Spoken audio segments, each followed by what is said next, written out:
Often this is from long-term REL owners. Back 20, 25 years ago, we used to offer several different wood finishes.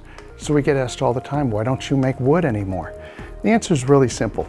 We could get away with something in the late 90s that before and since has never been possible. I don't know why, but for 10, 12 years, cherry was the wood the world over. That was the desirable wood finish from about 1992 to probably 2005. And that was great. And there was a certain latitude within cherry. It could be a light, almost pinkish cherry. It could be a little darker. But everybody sort of forgave and forgot. And if it was off just a little bit in terms of hue and intensity, that was fine. It's been a riot ever since. There is no world consensus on what kinds or types of woods make sense. So for example, in Scandinavia, they tend to run towards much cooler, whiter woods. And white, not a great surprise. You get down into Southern Europe, Italy, Spain, you start getting some things like smoked oak. Really interesting, rich, complicated look.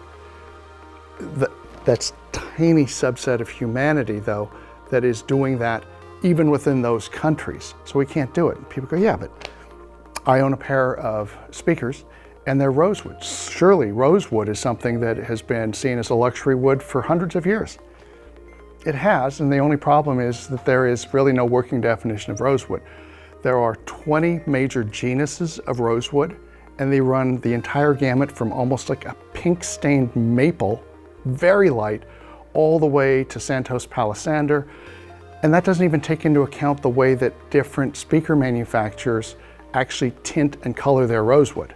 Don't believe me? Go look up Bowers & Wilkins rosewood and put it right next to Monitor Audio's rosewood. Completely different tribes, completely different, ostensibly originating from the same culture, right? They're both British companies, completely different. So we can't be in a position where we're being asked to make something that somebody has an idea. You have an idea of what rosewood is, and it's fabricated based on your own experience of your speakers in that room.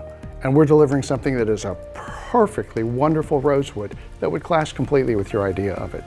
So that's one of the reasons that we run into that situation where we just can't get into that business anymore.